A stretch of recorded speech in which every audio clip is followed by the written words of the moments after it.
राम राम सारन है। और मैं डॉक्टर सोनिया आज आपके सामने आई हूँ जोश हरियाणा प्लेटफॉर्म पे।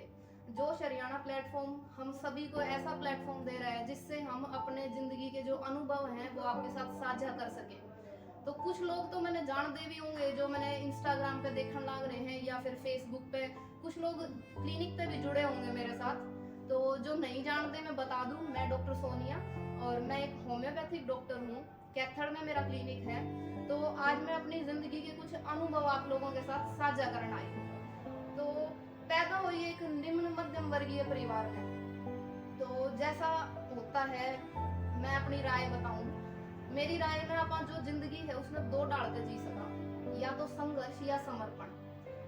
तो अपना शुरू तो ये संघर्ष था। समर्पण तो मतलब यो है कि अपन ने हाँ मिलानी है लोगों की। और हरियाणा जो है ना, हरियाणा आड़े 100 में तय 70 छोरिया के साथ यह है कि उन्हें समर्पण ही करना पड़ेगा अपनी जिंदगी में। वो जो छोरी हो चाहे लुगाई हो, चाहे वो ब्याह पहली हो चाहे ब्याह बाद में हो, समर्पण ही उन खातर एक रास्ता होगा कि हाँ मैं आ मिलाओ और चलेगी जिंदगी। लेकिन बचपन का जो स्वभाव था वो था कि समर्पण नहीं करना।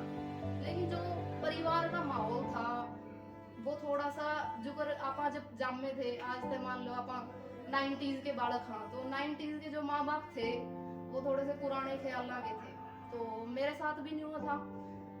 पापा थोड़े से ज्यादा सपोर्टिव थे, लेकिन माँ थोड़ी एक टिपिकल माँ जो है, अगर अपनी छोरियां ने लेकी कि बाहर नहीं जाना, सूटे पहनना है, जींस नहीं पहननी, किते दुकान तक भी नहीं जाना, और मतलब बहुत ज्यादा एक जो दबाव और बाउंडेशन जो लेके चल लग रहे हैं उसे टाइप की मेरी माँ भी है थी। और पूरा ही परिवार था। कुछ अगर परिवार ना हो तो भी आसपास का माहौल ने देख के उसका परिवार बन जाए। फिर दूसरा अपना थोड़ा सा ब्योत थोड़ा था, तो एक नॉर्मल से स्कूल में एडमिशन था मेरा। हिंदी मीडियम था मेरे पास 10वीं क्लास तक। एक नॉर्मल स्कूल जो अपना घर का सब पास स्कूल हो छोरियां खातर, उसमें भेजा कर। उसमें थी मैं 10वीं तक। एक नॉर्मल स्टूडेंट जो है, अगर 70-80% 75% नंबर जिसके आ जाए खींच मार की। दूसरा फिर यो भी होया करता, घर के काम सीख ले, घर के काम सीख ले, सवेरे झाड़ू पोछा करके फिर स्कूल जाइए। तो एक जिंदगी में न्यू लगन लग गया था कि इससे चीज खातर तो वो नहीं आया। बहुत ज्यादा बचपन में महसूस करी या चीज कि इस खातर तो वो नहीं आया, या जिंदगी तो जीनी को नहीं मैंने, चाहे कुछ हो जाओ इस ते लिकड़ना है। बहुत ज्यादा दिमाग में हर टाइम यह बात थी कि आड़े ते लिकड़ना है, इस माहौल ते लिकड़ना है, कुछ करना पड़ो। फिर धीरे धीरे जिस तरह बड़े होने लगे, 10वीं तक न्यू समझ आई कि भाई लिकड़ांगे क्यों कर इस माहौल ते। फिर दिमाग में आई कि पढ़ के लिकड़ा जा सकता और कोई ऑप्शन भी नहीं अपने पे। फिर थोड़ा सा रुझान था बायो की साइड, तो सोचे कि मेडिकल ले लूं। मेडिकल ले लूंगी तो यो है कि आगे थोड़ा डॉक्टरी में एडमिशन हो गया या कुछ भी हो गया ऐसा, तो इस माहौल से या जो जो दबाया जा है ना छोरियां ने, उस माहौल से निकल जाएंगी मैं। तो 10वीं बाजी मैंने बताई अपने घर क्या दी, मेडिकल ले लेनी है।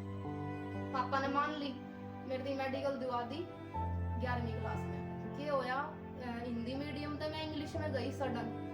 इंग्लिश में जानती है इतना बुरा हाल हो रहा मेरा उस स्कूल में कि मतलब न्यू लगन लग गया था। सवेरे उठ के डेली का एक बहाना टोया करती जाना को स्कूल में, चाहे कुछ हो। एक तो ना तो उन बालकों का मैच मिला पाई मैं जो उस क्लास में थे, ना मैं उन टीचर का तालमेल मिला पाई कि मैं जान का जिए को नहीं करता स्कूल में। क्यों? कुछ समझे को नहीं आया। आपने पढ़ा 10वीं तक हिंदी में, 11वीं में बाद सारी इंग्लिश समझ बुक करा घिसपिट की 11वीं करी, फेल होगी मैं 11वीं में। 11वीं में 2 सब्जेक्ट में मैं फेल हो गई। तो जो मास्टर था उसका फोन आया मेरे पापा द्वारा, वो बोले कि भाई इसमें आप आर्ट दिवा दो, मेडिकल तो इसका बस की है वो नहीं, बेशक 1 साल खराब और कर लेता। उस पास बहुत घना न्यू ला गया दिमाग में, सपना टूट गया वो। अगर आर्ट ले ली तो घर क्या ने भी न्यू करना है कि 12वीं पाछे भाई ब्याह कर दो छोरी का। तो यह हुई थी। उस दिन शाम ने बैठ के घर के ने बोले आप बेटा आर्ट ले ले और 12वीं कर लिए, बीए कर लिए और ब्याह करवा देंगे। उस दिन रात ने न्यू फील होया कि जो यह बात सोच रखी थी अगर आड़े दिल्ली करना है, मैं आड़े दिल्ली कर भी गई तो जाऊंगी कि ब्याह करके अगला का उड़े भी नहीं दबना है सारी उम्र, उड़े भी नहीं सुननी पड़ेगी सारी। उड़े भी यो है बाउंडेशन पाऊंगी, हाँ न्यू को नहीं पहनना, न्यू को नहीं करना, उड़े कौन जाना, उड़े न्यू को नहीं बोलना। इस चीज से तो मैंने लिकड़ना था। पूरी रात नींद को नहीं आई उस रात में। पूरी रात न्यू मतलब रोना आया, सोची मैं क्या करूं। सुबह तक डिसीजन ले लिया मैंने, चाहे किम में हो जाओ मेडिकल राखनी है, मेडिकल चलानी है, अगर आड़े दली करना है तो अगले दिन मैंने मेरे पापा की कही कि पापा 1 साल और देख लो, मेडिकल रखूंगी, आर्ट नहीं लेनी मैंने, ना मैंने बीएससी करनी ना मैंने बीए करनी, मैंने मेरी जिंदगी का एक सपना बना रखा है कि मैंने डॉक्टर बनना है, मैंने आगे तक जाना है। तो मेरे दादा भी थोड़े से समझदार थे, मेरे दादा ने भी कही भाई चलो कोई बात नहीं, छोरी क्या है, एक बार इसने मौका दे दिया, हाँ पा या कर लेगी, 1 साल की होगा, 1 साल और खराब है तो होगा इसका। तो उस दिन का दिन था, मैंने सोची थी या बात, आज के बाद मैंने पीछे मुड़ के नहीं देखना है, मैंने अपनी जिंदगी खुद बनानी है और अपने टर्म कंडीशन पे जीनी है। तो मैंने शुरू करा उस दिन तय, मैंने इतनी मेहनत करी कि सुबह मैं 3 बजे के बाद सोई नहीं, शायद 12वीं क्लास में कदे 3 बजे मैं उठा करती, उसके बाद मैं 5 घंटे तो सवेरे सवेरे पढ़ा करती, इस चक्कर में कि मेरे थोड़े नंबर आ गए या मैं दोबारा फेल होगी तो मेरा ब्याह हो जाएगा या मैंने ये न्यू दबा के रखेंगे। यह बात हुई। फिर 12वीं का रिजल्ट आया और मेरे 90% नंबर थे सीबीएसई बोर्ड में। तो उस दिन मेरे घर के आगे भी इतनी खुशी हुई थी, मेरे भी इतनी खुशी हुई थी कि भाई हमने तो लाडू बांटे थे, अखबार में भी फोटो आई थी मेरी कि जैसे भिवाड़ी में 90% तो ऊपर नंबर थे मेरे। उसके बाद ये था कि तो बनना है डॉक्टर। फिर थोड़ा सा जब आप मेहनत दिखाओ अपने घर के आगे तो वो भी अपने सपोर्ट करने लगते हैं। मेरी माँ जिसकी सोच बहुत न्यू थी, भाई मेरी छोरी में आगे नहीं भेजना, बाहर नहीं जाना, कोई कि मैं बोल देगा, मेरी माँ की सोच भी बहुत घनी बदली उस टाइम के साथ। उसके बाद तो मैंने भाई फिर ड्रॉप करा 1 साल की, वो अपना होया करेगा एमबीबीएस करनी है, तो ड्रॉप करे पाछे फिर तो थोड़ा सा वो डगमगा गई मैं और एमबीबीएस में वो नहीं हो पाया मेरा। थोड़ा सा मेरी भी मन नू लगा कि मैंने मेहनत कम करी या जो भी होया, लेकिन फिर वो ही था कि मतलब मन पे नहीं ली मैंने बात कि नहीं कोई बात नहीं, एमबीबीएस में ना होया लेकिन बीएचएमएस, मेरा ताऊ जी थे, मेरे ताऊ जी एक बीएचएमएस डॉक्टर ही थे, होम्योपैथी डॉक्टर बवानी खेड़ा में, तो उनकी बहुत बढ़िया प्रैक्टिस थी, उनका रहन सहन भी हम तक बहुत ऊंचा था, तो उनने देख के मैंने बीएचएमएस में एडमिशन लिया होम्योपैथी में। हाँ, एक बढ़िया बात यह थी मेरे घर की कि किसी भी पारिवारिक हालात रहे, चाहे वो गरीबी थी या फिर रुपये कम थे, लेकिन जो हंसी मजाक था वो कंटिन्यू था, कदे दुखी नहीं देखे मैंने मेरे घर वाले की भाई पैसे की कमी है तो हम दुखी हो जावा, माहौल हमेशा हल्का फुल्का ही रहा भाई हंसी मजाक वाला। तो एक यह भी सिखाई थी कि भाई घर के आने की जो मिल जाए उसमें खुश हो जाओ, ज्यादा नहीं सोचना अपन। तो मैंने बीएचएमएस ली, बीएचएमएस में जब मैं गई होम्योपैथी, जैसे मैंने रोहतक तक करी थी, तो जब मैं रोहतक गई तो भी यह बात मन में हमेशा रही कि दोबारा वह सिचुएशन ना आनी चाहिए कि मैं फेल हो जाऊं किसी चीज में। तो उड़े भी मैंने अपनी जो मेहनत थी वह इतनी कंटिन्यू रखी, चाहे मैंने और घूमे फिरे भी वही दोस्तां गले और बढ़िया न्यू भी था कि कॉलेज लाइफ भी बढ़िया जी मैंने, लेकिन गले की यह फीलिंग मन में हमेशा रहा करती कदे मैं दोबारा फेल ना हो जाऊं, मेरे माँ बाप ने न्यू ना फील हो गया हमने छोरी भेज रखी है और वह दोबारा पे फेल होगी। तो पूरी मेहनत रखी, टॉप 5 बड़का में नाम रहा करता हमेशा कॉलेज में। इस टाइप का मैंने मेरी अपनी बीएचएमएस पूरी करी और मैं 5.5 साल बाद डॉक्टर बनी, ना कोई बैक लगी, ना कोई ऐसा कोई फेज आया कि मैंने किसी एग्जाम दोबारा देना पड़ा हो। तो इस टाइप का मेरा ये पूरा होया। और उस जो 5 साल का जो पीरियड था उसमें जो मेरे माँ बाप ने मेरी सपोर्ट करा ने वो बहुत बढ़िया था। मेरी माँ की सोच इतनी बदली शायद किसी की बदली ही नहीं होगी, वो सिर्फ इस वजह से बदली कि मैंने भी बहुत ज्यादा मेहनत उनकी दिखाई थी, कि मैंने अपनी तरफ से पूरे एफर्ट लगाए कि मेरे माँ बाप ने कोई शिकायत ना मिले मेरी, मेरे माँ बाप ने कभी मेरी वजह से नजर नीची ना करनी पड़े और मैं उन्हें न्यू ना लगे कि उनका डिसीजन गलत है। तो उसके बाद शादी होगी, शादी के बाद क्लिनिक करना था, हमेशा तो सोच रखी थी कि नौकरी को नहीं करनी, हमेशा तो एक बचपन तो बालक के दिमाग में बैठ जाया करे कि दबना, क्योंकि बहुत ज्यादा दब्बू वाला जो छोरियां ने बना दे हैं नेचर पैदा होने के बाद, उस चीज से निकलना था। तो एक यार मन में भी आ भी थी कि नौकरी भी नहीं करनी, मैंने तो क्लिनिक ही करना है।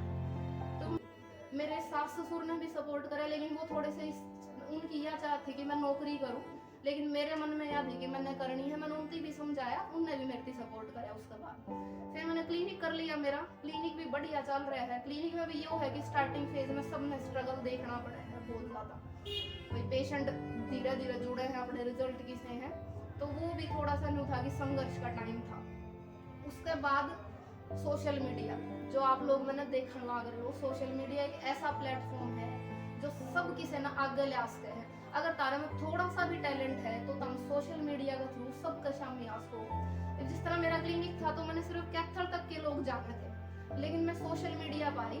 आप जो मेरी फनी वीडियो देखो, उससे पहले मेरा क्लिनिक का चैनल था, मैंने मेरी क्लिनिक की वीडियो बनानी शुरू करी थी। और जब वीडियो बनानी शुरू करी थी तो इतना भी कॉन्फिडेंस कौन था कि कैमरे में देख के 2 लाइन भी पूरी बोल दूं, लेकिन उसमें मेरे हस्बैंड ने सपोर्ट करा मेरे थे। डेली मैंने बहुत नाटी हमारी लड़ाई भी हुई इस बात पे कि मैं वीडियो नहीं बनाऊंगी, क्यों मेरी हिम्मतें कौन थी वीडियो बनाने की, मेरे पास 2 लाइन पूरी कौन बोली जाती वीडियो में। मेरे हस्बैंड ने मेरे पूरे दिन लाइन लिख के दी कि ये लाइन बोली, ये याद कर, ये लाइन बोल। उसके बाद मैंने वो वीडियो बनानी शुरू करी, और सिर्फ मेरे क्लिनिक वाले चैनल पे भी शायद 18-20 हजार फॉलोवर है मेरे। उस चैनल की वजह से मेरे क्लिनिक ने और डॉक्टर सोनिया ने इंडिया में शायद कोई ऐसी जगह होगी जड़ा ना जानते हो, जिस स्टेट पे मेरे पेशेंट ना हो, हर जगह पे मेरे पास ऑनलाइन पेशेंट आए सिर्फ मेरे चैनल की वजह से। मेरा इंप्रेशन होम्योपैथी क्लिनिक ने लोग जानने लगे सोशल मीडिया की वजह से। तो इसलिए जब मैंने मेरा क्लिनिक का वो देखा ना कि क्लिनिक के चैनल पे मेरा क्लिनिक इतना ऊपर जा सके है, तो एक ये जो थोड़ा सा फनी वाला नेचर था यो भी था भीतर में कि थोड़े से भैया अपना हंसी मजाक वाला नेचर। क्यों घर में भी मैंने जिस तरह बताया कि कदे कितनी मुसीबत रही, लेकिन घर वाले कदे आसन पे नहीं रुके, तो वो थोड़ा सा था कि भैया अपन थोड़ी बात सी बनानी आवे थी। तो जब क्लिनिक वाला चैनल मेरा चल गया तो मैंने सोची कि मैं यो भी चैनल शुरू करूंगी, और इसमें भी फिर हमने हरियाणवी ने लेके आवांगे। न्यू नहीं कि भाई कुछ भी बना दिया भाई, एक मैंने मेरे घर क्या की, मेरे ससुराल वाले की, मेरे हस्बैंड की, मेरे भाई की, मैंने सबकी इज्जत रख ली थी उसमें। तो वो थीम हमने शुरू करी, क्योंकि जो मेरा मायका है वो है भिवानी साइड में, हमारी बोली थोड़ी सी न्यारी हाड़त है, और जड़ा मैं ब्याह रखी हूँ वो है नरवाना के पास, और रहते हैं हम कैथल। तो थोड़ा सा जो बोली का डिफरेंस था, हमने सोचे क्यों ना इसमें आगे लेके जाऊंगी। हर गांव गले कुछ ना कुछ ऐसे वर्ड हैं जो न्यारे हैं, हर 10 किलोमीटर में अपनी बोली चेंज हो जाए, तो उसे चीज ना हम आगे लेके आने लग रहे हैं। उसे चीज के ऊपर मैं वीडियो बनाऊं हूँ, और मेरे घर के का इतना सपोर्ट मिल रहा है। मैंने वो भी मैंने न्यू बता दें बेटा आज यह वीडियो बना दी है। मेरी माँ जिसकी मैंने बताई कि बहुत टिपिकल माँ थी, तो जो छोरी के सोचेंगे भाई उनकी माँ उन्हें सपोर्ट नहीं कर रही, अगर काम जितनी मेहनत दिखाओगे उन्हें तो तारी माँ भी चेंज हो सकते हैं, उनका माइंड भी चेंज हो सकता है, समय के साथ सब कुछ चेंज हो सकता है। एट लास्ट जो बात है वो मैं यह कहना चाहूंगी, भाई माँ बाप ने भी बेशक आस पड़ोस वाले या कोई भी आदमी कितना ही कुछ कहीं जाओ, अगर तुम उसके हिसाब से अपने बालका ने लेके चलोगे तो तारे बालक ना तो आगे बढ़ पाएंगे, और एक दब्बू स्वभाव बन जाएगा उनका बहुत ज्यादा। जितना हो सके अपने बालका ने सपोर्ट करो उनकी बढ़िया काम में। जरूरी नहीं कि पढ़ाई में सबको आगे जाओ, या जरूरी नहीं कि उसके पास हिंदी मीडियम है वो पढ़ाई में तेज होनी तो वो आगे जाके कुछ कर नहीं सकता। सबका अपना एक टैलेंट है, सब अपने हिसाब से चल रहे हैं। भगवान ने हर किसी को एक टैलेंट दिया है, उसने ऊपर लाने का मौका दो थोड़ा सा। खासकर छोरी आने जो तुम सोचो कि भैया जींस पहन लेगी तो न्यू हो जाएगा, या बाहर चली जाएगी तो न्यू हो जाएगा, कौन क्या देगा। जो कहनी है वो चाहे आप सर ढक लो, मुंह ढकी रखो, तो भी कुछ ना कुछ कहन देगा कि हम उनका मुंह नहीं बंद करवा सकते। दूसरी बात छोरिया खातर भी मैं कहना चाहूंगी, अगर तारे माँ बाप तारे ऊपर विश्वास कर रहे हैं, तामने मौका दे रहे हैं किसी चीज का, तो तामने भी उनका विश्वास बना के रखना है। एक छोरी अगर कुछ गलत काम करे तो वह 100 छोरियां का फ्यूचर खराब करके जाए। तो चाहे तुम सोशल मीडिया पे आओ, चाहे तुम अपने पढ़ाई की फील्ड में आओ, फैशन की फील्ड में आओ, लेकिन एक मान मर्यादा के साथ। पहले न्यू सोचनी कि यह वीडियो तेरे भाई ने, तेरी माँ ने, तेरे बाप ने या तेरे घर वाले ने देखी तो उन्हें किसा फील होगा। सिर्फ यह बात दिमाग में रखो, कोई नहीं रोक सकता तुमने। चाहे तुम 10वीं तक, 11वीं तक, 12वीं तक कितने नालायक बालक रहे हो, तुमने अपना पास्ट को देखना, फ्यूचर कितना बढ़िया बना सको यो देखना है, प्रेजेंट कितना बढ़िया बना सको उस पर मेहनत करनी है। तो मेरी तो माँ बाप से भी यह एक विनती लगा लो कि भाई अपने बालका ने सपोर्ट करो, खासकर छोरियां ने उन्हें आगे बढ़ने का मौका दो, चाहे वो सोशल मीडिया हो। कोई डर की बात हो नहीं है कि सोशल मीडिया पे कोई कमेंट कर देगा। दूसरी बात यह है कि जो बुरे कमेंट करे हैं उन्हें न्यू है मेरा वे के लिखने लाग रहे हैं, क्यों लिखने लाग रहे हैं, उन्हें खुद न्यू सोचनी चाहिए कि अगर उसके माँ बाप का आगे उनका कमेंट आ गया तो वे क्या सोचेंगे, या बात हमने सोचने की जरूरत है। तो सोशल मीडिया हमने बहुत आगे ले जाने लग रहे हैं। तो मेरी तो यह विनती है कि जो आपका बालक करना चाहे उसमें करने दो। बालका ने दिया है कि अगर माँ बाप हमने भरोसा कर रहे हैं तो हम भी उस भरोसे में